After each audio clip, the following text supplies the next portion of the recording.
네. 저는 딥러닝 퍼셉트론 2장을 발표할 박희정이라고 합니다. 네. 먼저 발표 순서는 퍼셉트론이 뭔지에 대한 개념과 그리고 퍼셉트론의 역할, 그리고 어떻게 동작을 하는지에 대한 과정, 그리고 퍼셉트론의 학습 방법에 대해서 알아볼 거고요. 퍼셉트론으로 구현이 가능한 논리 회로도 알아볼 거고, 이거에 대한 한계도 있기 때문에 한계와 그 한계를 극복할 수 있는 다층 퍼셉트론에 대해서 말씀드리고 정리를 함과 동시에 질문을 받도록 하겠습니다. 네, 먼저 퍼셉트론의 개념에 대해서 말씀드리겠습니다. 먼저 퍼셉트론은 사전적 의미가 다수의 신호를 입력을 받아서 하나의 출력으로 하는 알고리즘이라고 하는데, 이 퍼셉트론의 어원이 이 퍼셉션과 뉴런의 합성어라고 해요. 그래서 생물학적인 신경계의 기본 단위인 뉴런의 동작 과정을 어떤 통계학적으로 모델링한 알고리즘인데요. 생물학적인 뉴런을 한번 보면은 이 사진 여러분들 생물 배웠을 때 많이 봤죠. 네, 그래서 뇌에서 신호를 받으면은 이 수상돌기로 신호를 받고 이 축삭돌기를 통해서 신경세포에 저장이 되는데, 이때 이 저장한 신호가 어떤 임계값보다 크면은 이거를 이제 축삭돌기에서 외부로 신호를 출력을 하고, 만약에 임계값보다 작으면은 출력을 하지 않습니다. 그래서 이런 원리를 통해서 이것도 퍼셉트론에 적용을 했는데, 어떻게 적용을 했는지는 뒤에서 알아보도록 할게요. 네, 그리고 퍼셉트론의 역할에 대해서 한번 말씀드리겠습니다. 네, 퍼셉트론은 이진 분류 모델을 학습하기 위한 지도학습 기반의 알고리즘인데요. 여기서 이진 분류 모델이란 이렇게 개와 고양이, 그리고 남자, 여자, 이렇게 클래스 2개로 분류를 할 수 있는 걸 얘기를 하고요. 이거를 수학적인 걸로 보면은 이렇게 파란색 점이 있는 클래스와 녹색 점이 있는 클래스를 이렇게 구분을 하는 걸 얘기를 하고, 이때 이 구분하는 선을 디시전 바운더리라고 합니다. 이거는 그냥 재미로 한번 넣어봤어요, 이 질문. 네. 그리고 이제 뒤에 지도학습에 대해 설명을 드릴 건데요. 지도학습은 어떤 거냐면은 이렇게 데이터만 주고 학습을 시키는 게 아니라 이 데이터에 대한 이름, 라벨링한 정답을 같이 주고 학습을 시키는 거를 지도학습이라고 합니다. 네. 그 다음에는 퍼셉트론의 동작 과정과 학습 방법에 대해서 알아볼 겁니다. 먼저 퍼셉트론의 동작 과정을 자세하게 보면은 이렇게 다수의 입력값이 있고 그 사이에 가중치, 그리고 퍼셉트론, 그리고 액티베이션 펑션이 있는데요. 여기서 가중치는 쉽게 이해를 하려면은 전류에서 저항 같은 일을 한다고 보면 돼요. 근데 전류에서 저항은 값이 크면은 전류가 작게 흐르잖아요. 근데 여기서 가중치는 가중치가 클수록 강한 신호를 보내요. 그만큼 입력값이 중요하다는 것을 뜻하기도 하고요. 그래서 저항과 비슷하다는 점은 어떤 신호가 잘 흐르고 못하고를 어떤 제어를 하는 역할을 한다고 보시면 됩니다.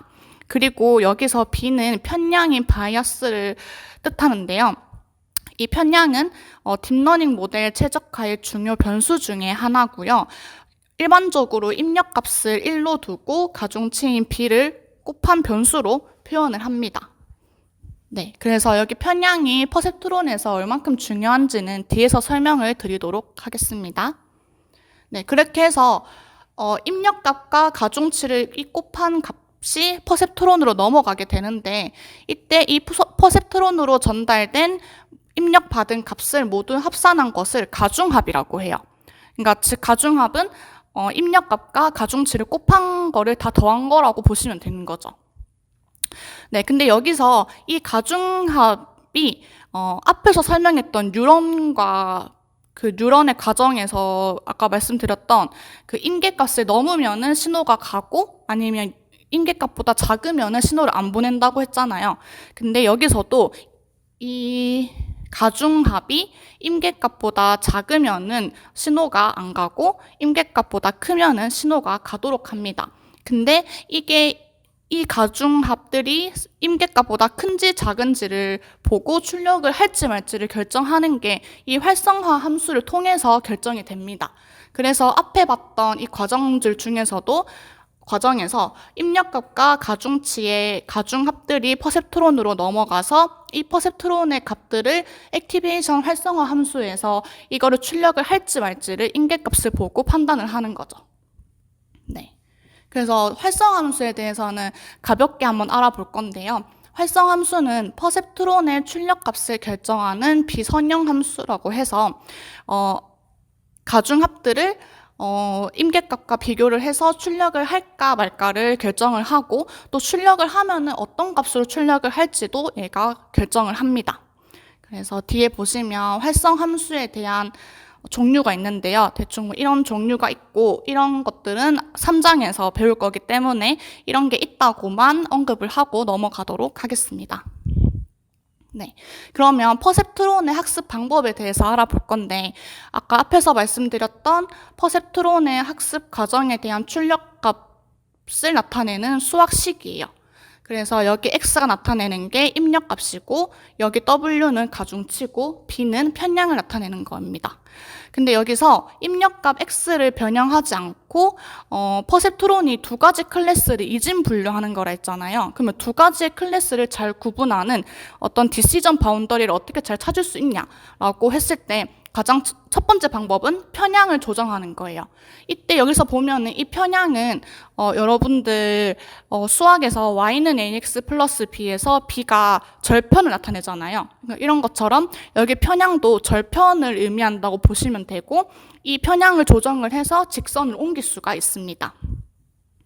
그리고 그 다음은 가중치를 조정하는 건데 가중치는 직선의 기울기라고 보시면 됩니다. 그래서 이 가중치를 업데이트 할 건지 말 건지를 나타낸 수학식인데 여기서 t는 타임 스텝을 나타내고 t 플러스 1은 그 다음 타임 스텝을 얘기하는 거겠죠.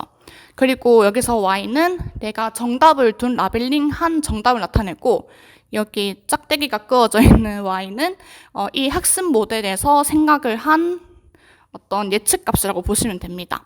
그래서 여기 또 이 식에서 앞에 있는 이 에타는 학습률을 나타내는 건데요. 이 학습률은 여기 y랑 이 정답과 예측값의 차이를 고려를 해서 가중치를 업데이트 할 건지 안 할 건지를 결정을 하고 학습률이 만약에 증가를 하면은 가중치가 업데이트가 증가가 돼서 빨리 속도가 학습을 해요. 근데 이게 빨리 된다고 좋은 게 아니라 이렇게 되면은 가중치를 미세하게 설정을 못하기 때문에 이 최적의 가중치를 찾기가 매우 어렵습니다. 네, 그래서 어떻게 이 가중 학습률이라는 게 하이퍼 파라미터로 사용자가 지정을 할 수 있기 때문에 이 학습률과 어떤 모델을 쓸지를 잘 고려를 해서 학습을 시키는 게 가장 좋습니다. 네. 그래서 퍼셉트론의 학습 방법을 그림으로 쉽게 나타낸 건데요. 가장 먼저 이 디시전 바운더리를 그냥 임의로 하나 끄어요. 그러고 데이터가 하나씩 들어올 때마다 이게 클래스를 잘 분류하는지를 나타내고 만약에 이게 클래스가 지금 분류가 잘 안 되잖아요. 그러면은 이 직선을 옮겨서 또 조정을 하고 또 새로운 데이터가 잘못 분류될 때마다 이렇게 직선을 옮겨가지고 분류를 하는 게 이 퍼셉트론의 학습 방법입니다. 네, 다음은 논리 회로와 한계에 대해서 말씀드릴 건데요. 이 논리 회로가 퍼셉트론으로 구현이 가능한지 안 한지를 볼 수가 있거든요. 가장 먼저 그걸 보기 전에 퍼셉트론의 종류에 대해서 말씀을 드릴 건데요. 아까 전에 맨 처음에 퍼셉트론은 다수의 입력이 들어와서 출력이 되는 알고리즘이라고 했잖아요. 그래서 이 입력이 들어오는 입력층이 있고 출력층이 있는데 입력층과 출력층 두 개만 있는 거를 단층 퍼셉트론이라고 합니다. 그래서 이 단층 퍼셉트론은 논리 회로인 AND와 NAND 그리고 OR 게이트로 구현이 가능을 하고요. 여기서 입력층과 출력층 사이에 은닉층이 생기는데 이렇게 있는 거는 다층 퍼셉트론이라고 합니다. 그래서 먼저 단층 퍼셉트론으로 논리 회로를 구현하는 것을 한번 보도록 하겠습니다. 먼저 논리 회로 중에서 AND 게이트와 NAND 게이트 그리고 OR 게이트가 있는데요. AND 게이트는 여러분들 다 배우셨죠? 전기 회로 할 때도 배웠고, 네, 그래서 AND 게이트는 이 x 값들이 모두 1일 때만 1을 출력을 하고 나머지는 0을 출력을 하는 걸 얘기하고요. NAND 게이트는 이 AND 게이트를 뒤집은 거라고 보시면 됩니다. 그리고 이 OR 게이트는 입력 신호 중에 적어도 한 개가 1이면은 다 1로 출력을 하는 걸 얘기합니다. 그러면 이 논리 회로 중에 AND 게이트부터 퍼셉트론을 적용을 해볼 건데요. 여기서 저는 이제 매개 변수를 가중치와 세타 값을 0.5, 0.5, 0.7로 뒀는데 이거는 이제 그냥 제가 임의로 선정을 한 거예요. 근데 이거 되게 다양한 값들이 있는데 그 중에 저는 이거를 선택을 했고요. 그래서 제가 직접 코드를 가중치와 세타 값을 넣어서 퍼셉트론식을 넣어서 출력을 해본 결과 아까 앞에서 본 표와 같은 값을 구현을 할 수가 있죠. 근데 이제 이거를 가중치와 편향을 넣어서 다시 한번 해볼 거예요. 그래서 아까 앞에서 봤던 식에서 세타 값을 마이너스 b로 두고 그거를 이 좌변으로 넘어가 주면은 이 오른쪽이 0이 되겠죠. 그래서 이런 식이 완성이 되고요. 아까 전에서 여기는 세타 값을 0.7로 뒀는데 여기서는 이제 세타를 마이너스 b로 치환했기 때문에 마이너스 0.7로 두고 이 식에 대한 코드를 작성을 해서 출력을 하면은 똑같이 AND 게이트 값을 구현을 할 수 있다는 것을 알 수가 있습니다. 그래서 여기서 가중치는 입력 신호가 결과에 주는 영향력을 조절하는 매개 변수라고 할 수 있고 편향은 뉴런이 얼마나 잘 활성화되는지를 조정하는 거라고 볼 수 있는데 예를 들어서 편향이 마이너스 0.01이면은 앞에 가중합이 0.01 이상이면은 무조건 출력을 하는 거잖아요. 근데 만약에 이 편향이 마이너스 200이라고 하면은 앞에 있던 가중합이 또 200을 넘어야 되는 거잖아요. 이렇게 이 편향이 얼마냐에 따라서 이 가중합들, 어떤 이런 뉴런이 얼마나 활성화가 잘 되는지를 결정을 할 수 있습니다. 네, 그리고 뒤에 나오는 뭐 NAND 게이트와 OR 게이트도 퍼셉트론을 통해서 구현을 했고 똑같은 결과값을 구현할 수 있다는 것을 볼 수 있습니다. 네. 그래서 아까 나온 값들을 그래프로 그리면은 0과 1로 나오는 출력을 하나의 어떤 디시전 바운더리로 표현을 할 수가 있어요. 두 개의 클래스로 나눌 수가 있어요. 근데 여기서 안 되는 게 XOR 게이트가 있어요. XOR 게이트는 나오는 출력 값들을 두 개의 클래스로 분류를 하기에는 선형적인 디시전 바운더리로 표현이 안 된단 말이에요. 그래서 이거가 논리 회로의 한계라고 볼 수 있습니다. 그래서 이 한계를 극복하기 위해서 다층 퍼셉트론을 쓰면 됩니다.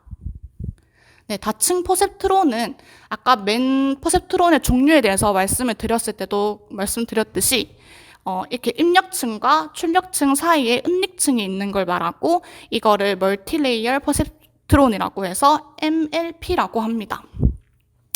근데 여기서 XOR 게이트는 한 개의 은닉층으로 표현이 안 되거든요. 이게 두 개 이상의 은닉층이 필요하기 때문에 두 개 이상의 은닉층이 있는 거를 딥 뉴럴 네트워크라고 해서 DNN이라고 합니다. 그래서 앞에서 있었던 AND와 NAND와 OR 게이트 이거를 이용을 해서 합쳐서 이 XOR 게이트를 표현을 한 건데요.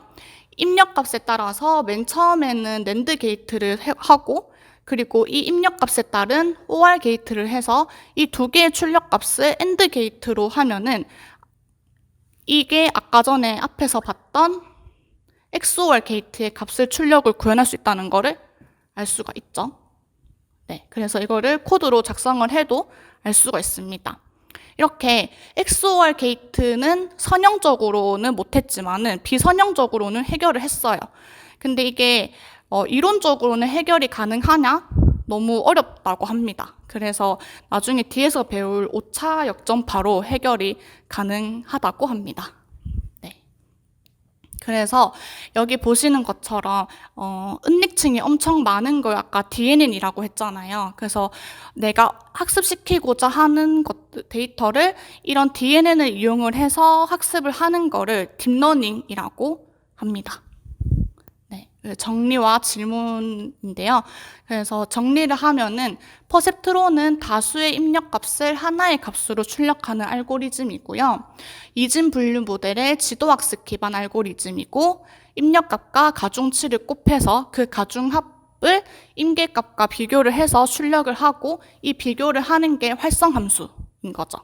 그리고 퍼셉트론은 편향과 가중치를 매개 변수로 설정을 하고 이런 AND와 NAND, OR 게이트는 설명이 가능하지만 XOR은 게이트는 설명이 안 되기 때문에 다층 퍼셉트론을 이용을 해야 합니다.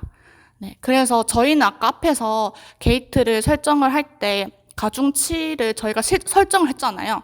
근데 이거를 이제는 기기가 스스로 가중치를 찾을 수 있도록 하는 게 목표입니다. 네. 감사합니다.